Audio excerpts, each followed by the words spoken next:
Like student का confusion coaching के लेकर रहता है। पहली बात तो मैं ये कहूँगा, अगर पहले आप कोचिंग रिसेंट करिए, मतलब पहले तो आप प्रीवियस ईयर वो टॉपर्स की वीडियोस देखो। लाइक वीपीएस सर की कोचिंग में वो यूट्यूब चैनल में बहुत सारे प्रीवियस ईयर टॉपर्स के वीडियोस हैं, आप उनको देखो। Sir, one point I have also want to include, like sir your videos always giving me inspiration and मुझे गाइडेंस दिया सर, आपके जितने भी प्रीवियस ईयर टॉपर्स की वीडियोस हैं, लाइक कैसे बुक पढ़नी है, कैसे प्रिपरेशन करनी है। तो जो भी मेरी सफलता का श्रेय है उसमें कुछ हिस्सा आपका भी है, तो thank you so much sir. And ऐसे ही हमारे जूनियर्स को भी गाइड करते रहिए। लाइक एग्जाम प्रिपरेशन टाइम में प्रॉब्लम क्या रहती है कि जो हमारे फ्रेंड्स हैं वो डिफरेंट डिफरेंट एग्जाम की तैयारी कर रहे होते हैं, कोई एफओ की कर रहा है, कोई कुछ भी कर रहा है, किसी किसी में जॉब भी लगती है, तो उससे हम लोग डिमोटिवेट बहुत ज़्यादा होते हैं। हमको लगता है कि हमारी जर्नी बहुत लंबी है, या फिर लाइक मैं अपना एग्जांपल देना चाहूँगा, मैंने कभी किसी भी मॉक में फर्स्ट रैंक तो कभी ही नहीं आई, मैं अंडर 20 रहता था। Hello everyone, here you are watching doctor Vipin Kumar. और आज हमारे साथ जो जुड़े हैं अनुराग अवस्थी, और इन्होंने all India rank first secure किया है in plant science group in 2023। तो ये वीडियो काफ़ी बहुत ही इंटरेस्टिंग होगी। जो भी लड़के प्लांट साइंस के लिए एस्पायर कर रहे हैं, प्रिपेयर कर रहे हैं, तो ये video definitely will be very useful. और मेरा एक और रिक्वेस्ट होगा कि अगर आप इनके वीडियो के अलावा भी हमारे चैनल पे बहुत से कई ईयर के टॉपर की कंसेक्यूटिव मैं अपलोड करता हूँ, तो वीडियोस हैं, आप उनके वीडियोस को भी देख के अपनी एक स्ट्रेटजी बना सकते हैं। तो first of all I want to congratulate Anurag Awasthi for the grand success. और आई एक ड्रीम होता है and definitely right now achieve है। तो ये फ्लोर आपका है Awasthi. Now you can introduce yourself. Yes, sir. First of all, thank you so much, Vipin sir, for giving me platform so I can share my experience with my all juniors. Hello everyone, myself Anurag. I am from Rewa, Madhya Pradesh. I have completed my UG degree from JNKVB Sub-Campus College of Agriculture, Rewa, in the year 2023. Now I am taking admission in IARI New Delhi, the division Genetics and Plant Breeding, which is a dream institute for all agriculture students. तो आपको सबसे पहले आपका जो selection होगा कि आपको क्यों स्टार्ट करना है, आपको ये सोचना है। तो अगर आपका इंटरेस्ट एकेडमिक्स में है, रिसर्च फील्ड में है, तब उसके लिए आपको जीआरएफ सेलेक्ट करना है। फिर जब आपको ये लग जाए कि मैं रिसर्च फील्ड में जाना चाहता हूँ, फिर आपको सेलेक्ट करना है कौन से सब्जेक्ट लेनी है मुझे। एंड सब्जेक्ट का सिलेक्शन स्कोप के बेस पर मत करिए, क्योंकि जितनी भी सब्जेक्ट्स हैं आईसीआर ने दी हैं, सब में अच्छा स्कोप है, सभी में रिक्रूटमेंट होती है, तो उसमें आपको इंटरेस्ट देखना है। क्योंकि जीआरएफ एक लॉन्ग जर्नी है। फिर जीआरएफ देने के बाद जस्ट आपका जॉब नहीं लगने वाला है, आपको एमएससी करना पड़ेगा, पीएचडी करना पड़ेगा। तो आप ये अपना इंटरेस्ट सबसे पहले रखिए, उसके बेस पर आप तैयारी स्टार्ट करिए। एंड नेक्स्ट क्वेश्चन आता है टाइम का। तो टाइम में भी मेरे हिसाब से 1.5 ईयर सफिशिएंट है इस तैयारी के लिए। तो आप 3rd ईयर से तैयारी स्टार्ट कर दीजिए। प्रॉब्लम क्या है, अगर आप तैयारी लेट स्टार्ट करते हैं तो उसमें आपको बहुत सारी चीज़ों को एक साथ लेकर चलना पड़ेगा, तो उसमें बहुत सारे स्टूडेंट पैनिक कर जाते हैं। अगर आप पास सफिशिएंट टाइम रहेगा तो आप अपनी तैयारी को बहुत ही अच्छे से एनालाइज कर पाएंगे, and time to time break लेकर आप अच्छे से अच्छे स्कोर कर पाएंगे। एंड मैं अब आगे अपनी डिस्कशन को बढ़ाते हुए पेपर वाइज आपको बताता हूँ, सब्जेक्ट वाइज, कि कैसे आपको तैयारी करनी है। लाइक इन द ईयर 2023, जैसे आप मेजर सब्जेक्ट आपको पता है जेनेटिक्स हो गया, प्लांट ब्रीडिंग हो गया। तो इन 2023 में जेनेटिक्स से 30 क्वेश्चन आए हुए थे, प्लांट ब्रीडिंग से 22 क्वेश्चन आए हुए थे, पैथोलॉजी से 24 क्वेश्चन, सीटेक्स से 12 क्वेश्चन, माइक्रोबायोलॉजी से 9 question, and general agriculture crop physiology, in subject मिलाकर 23 क्वेश्चन आए हुए थे। मैंने आपको ये डाटा इसलिए दिया जिससे आपको ये पता लग जाए कि सभी सब्जेक्ट इंपॉर्टेंट है। अगर आपको IRI आना है एंड जेआरएफ स्कॉलरशिप लेना है, तो आपको सभी सब्जेक्ट पर अच्छे से फोकस करना पड़ेगा। किसी भी सब्जेक्ट को एज अ माइनर नहीं लेना है, सभी को एज अ मेजर सब्जेक्ट पढ़ना है आपको। एंड अब आते हैं जेनेटिक्स में। तो आपको जेनेटिक्स कैसे पढ़ना है, तो मैंने तो ऐसे जेनेटिक्स के लिए ओनली BD सिंह बुक ही प्रेफर की है, उसके अलावा कोई बुक नहीं पढ़ी है। लेकिन मैं ये कहूँगा, अगर आपके पास टाइम है, आप अर्ली स्टार्ट कर रहे हो, तो आपके पास बेनिफिट इसी चीज़ का रहता है, आप दूसरी बुक भी प्रेफर कर सकते हैं। लेकिन जब आप दूसरी बुक प्रेफर कर रहे हैं तो वहाँ पास मेन बात ये ध्यान दीजिए कि आप कंपाइल जरूर करते जाइए। कोई भी रिसोर्स है, लाइक मैं तो कहूँगा बीडी सिंह में ही कंपाइल करिए। कोई भी आप चैप्टर पढ़ रहे हैं, बीडी सिंह से पढ़ा, उसमें अगर उस टॉपिक से रिलेटेड आपको किसी भी प्रोफेसर से या फिर किसी भी बुक से नई चीज़ें जानकारी मिल रही है, तो आप उसको कंपाइल करते जाइए, जिससे रिवीजन में आपको प्रॉब्लम ना हो। एंड आपको बीडी सिंह कैसे पढ़ना है, like fundamental of genetics by BD Singh, उसमें आपको chapter number 27, 28 and last 4 chapter छोड़ के जितने भी चैप्टर्स हैं उनको thoroughly and line by line पढ़ना है, क्योंकि सभी चैप्टर से क्वेश्चन उससे आते हैं। एंड आपको सिलेबस भी देखते जाना है। लाइक कुछ टॉपिक ऐसे भी हैं जो आईसीआर के सिलेबस में नहीं दिए हुए हैं, लेकिन उससे भी क्वेश्चन आ रहे हैं। लाइक टॉपिक हो गया ट्रांसपोजॉन, क्रिस्पर कैस9, ये न्यू टेक्नोलॉजीज हैं, तो इससे क्वेश्चन आ रहे हैं, तो आपको इनको भी अच्छे से कवर करना है। एंड अब आते हैं प्लांट ब्रीडिंग पर। तो प्लांट ब्रीडिंग पर तो बिना किसी डाउट के बीडी सिंह सफिशिएंट बुक है, इसके अलावा आप कहीं जाने की जरूरत नहीं है। उसमें जो ब्रीडिंग मेथड्स का पार्ट है वो बहुत ही अच्छे से दिया हुआ है। लगभग 4 to 5 क्वेश्चंस इस ईयर में आए हुए थे, ब्रीडिंग मेथड से क्वेश्चंस आए थे। एंड क्वेश्चन डायरेक्ट नहीं आते हैं।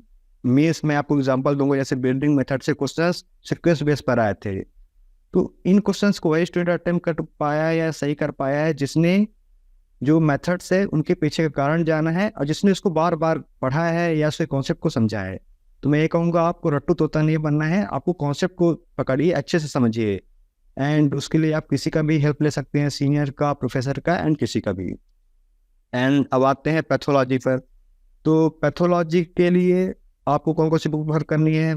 Fungi, bacteria and virus by SA. Dubey and अंगराव एंड टीएनयू नोट्स। जब ये मटेरियल आप कवर कर लें, इसके बाद आपको उत्पल कुमार भट्टाचार्य की ऑब्जेक्टिव बुक पढ़नी है, क्योंकि अगर आप इस बुक को पहले पढ़ेंगे तो आप कंफ्यूज हो जाएंगे, क्योंकि इसमें चीज़ें टफ दी हुई हैं। तो पहले आपको पहले मटेरियल कवर करना है, उसके बाद उत्पल कुमार भट्टाचार्य की बुक पढ़नी है। एंड पैथोलॉजी का एक ही मूल मंत्र है, आप रिवाइज बार बार करते जाइए। एंड उस पर मेन फोकस करना है पैथोलॉजी में classification, like fungi classification, virus classification and bacteria classification. क्योंकि अगर आपको क्लासिफिकेशन आपको अच्छे से आता है तो आप पूरे भी कॉन्सेप्ट को अच्छे से समराइज कर पाएंगे एंड चीज़ों को आप एनालाइज करके अच्छे से लंबे समय तक याद रख पाएंगे। एंड अब नेक्स्ट सब्जेक्ट आती है सीटेक। तो सीटेक के लिए बुक्स बीके अग्रवाल आप प्रेफर कर सकते हैं, क्लास नोट प्रेफर कर सकते हैं। एंड एक बुक और है जो मैंने अपने टाइम पर प्रेफर की थी, seed science and technology at a glance. ये भी बहुत अच्छी बुक है, इसको भी आप प्रेफर कर सकते हैं। सीड टेक में मेन डाटा का स्टूडेंट को प्रॉब्लम रहता है कि डाटा बहुत ज़्यादा वेरी करता है या डाटा बहुत बार याद करना पड़ता है, तो इसके लिए कोई शॉर्टकट नहीं है। मेरे जूनियर्स बहुत बार पूछते हैं, तो आप उसको रिवाइज करते जाइए, जितनी बार हो सके उतनी बार रिवाइज करिए। चार्ट बना लीजिए, या तो आप अपने सामने जो बोर्ड है वहाँ लगा के रख सकते हैं, उसको रिवाइज करते जाइए, दोस्तों से डिस्कस करिए। एंड आपको सीड टेक में पूरा सीड डेवलपमेंट का जितना भी प्रोसेस है वो आपको पता होना चाहिए, like pollination to fertilisation to seed development, जितने भी पॉइंट्स है उसमें जितने भी टाइप हो रहा है, तो आपको उसका पूरा ब्रॉड नॉलेज होना चाहिए।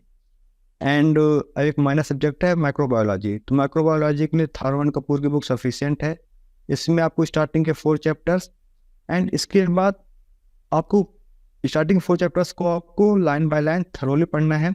एंड इसके बाद जो चैप्टर्स हैं उनमें आपको टॉपिक को देखना है कि ऐसे कौन से टॉपिक है जो हमारे सिलेबस में दिए हुए हैं, like nitrogen fixation, fermentation and bacteria की क्लासिफिकेशन। थारो कपूर बुक में बहुत अच्छे से दिया हुआ है, तो इसके लिए आप ये बुक प्रेफर कर सकते हैं।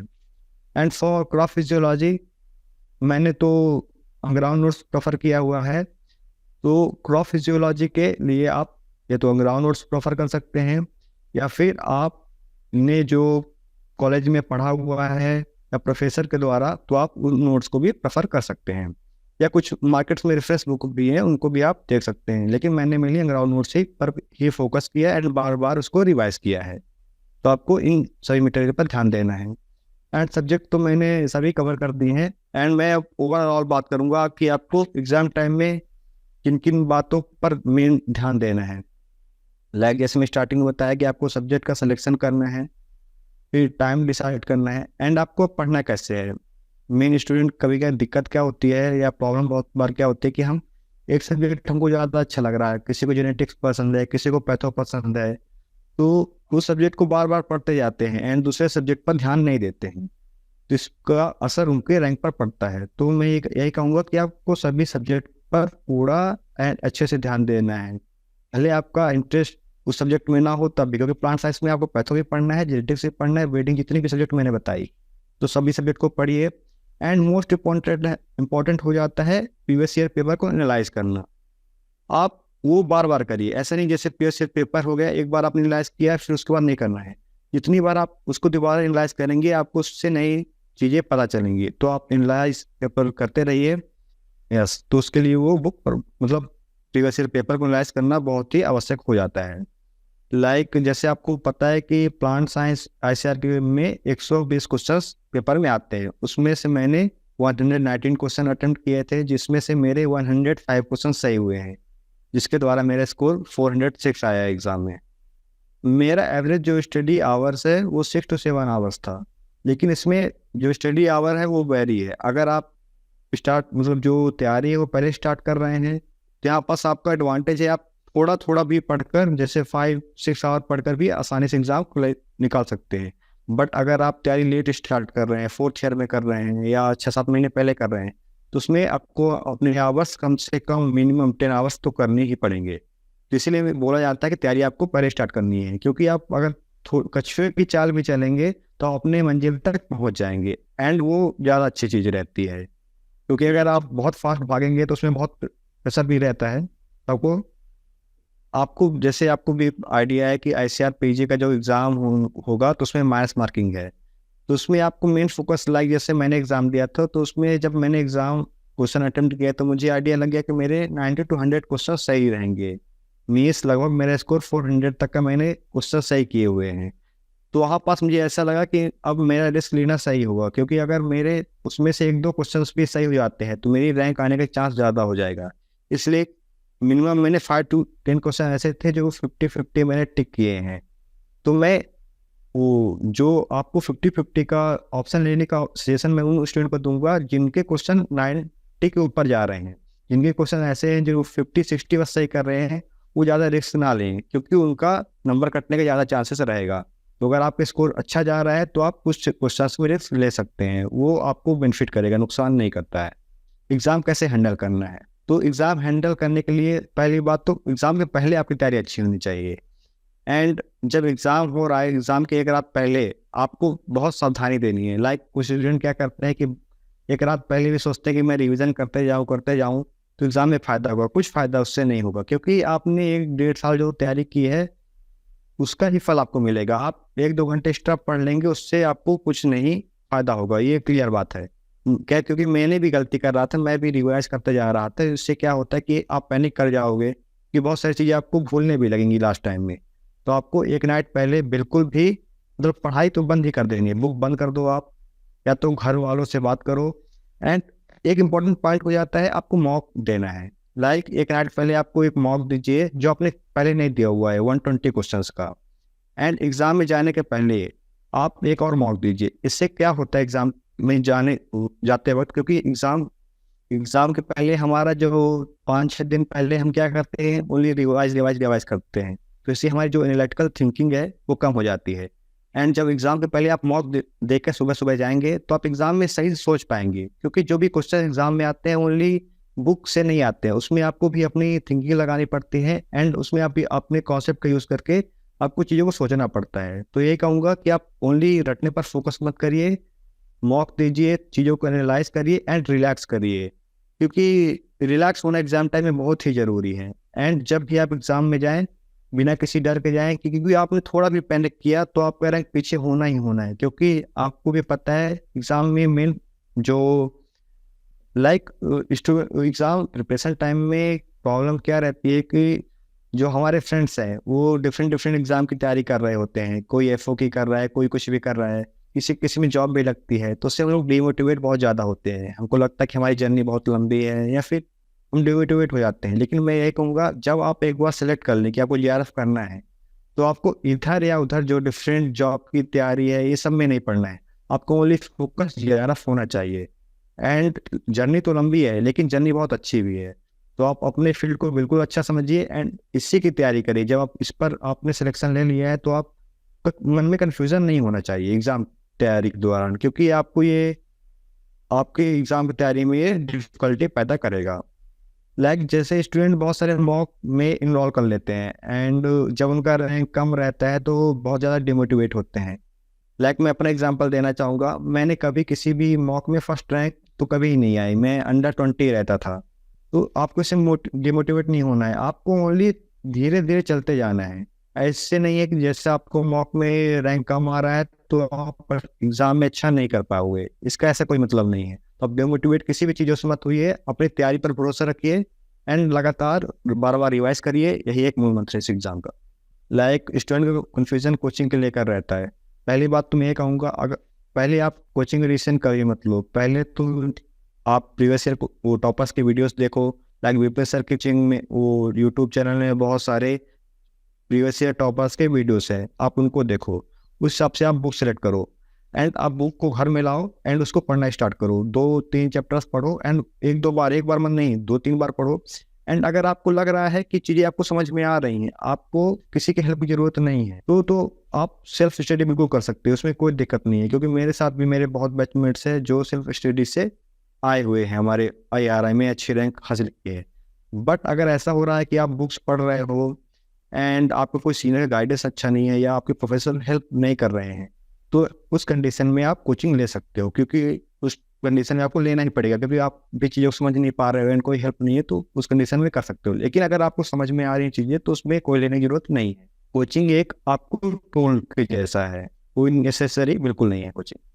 तो थैंक यू अनुराग, और बहुत सी चीज़ों को most of the points you have covered very nicely, और काफ़ी कंफ्यूजन जो एक एज ए स्टूडेंट्स को फील होता है उसको बहुत ही नाइसली आपने ट्राई किया और रिजॉल्व करने के लिए। So thank you very much Anurag, और ये वीडियो डेफिनेटली हेल्प करेगा। जैसे आप मैं तो यही बार बार कहता हूँ कि कोचिंग का एक दिमाग में पहले मत बनाओ, पहले आप खुद को एनालिसिस करो। और इतनी मटेरियल्स मैं खुद अपने आज कम से कम 7 ईयर्स की जर्नी हो गई मेरी इस यूट्यूब पे डालते इतना मटेरियल है। मैं दावे के साथ कहता हूँ कि अगर आप थोड़ा टाइम दोगे अपने को सही से तो आप डेफिनेटली अच्छा रैंक सिक्योर कर सकते हो बिना किसी कोचिंग के, ठीक है।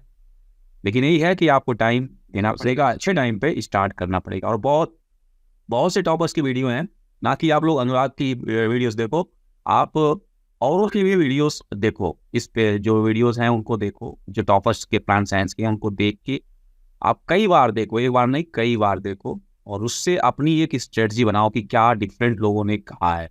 उससे खुद की एक आपकी स्ट्रेटजी बनेगी। उस स्ट्रेटजी से बुक लिस्ट जैसे बताया लोगों ने आप करके करो, डेफिनेटली आप एक अच्छा रैंक सिक्योर करोगे।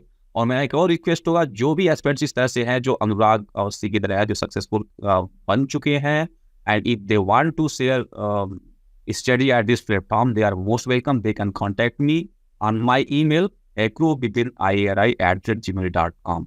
So thank you Anurag for giving your valuable time. Thank you so much, sir. Very nice Thank you so much. what I can say suggestion to your juniors. Thank you.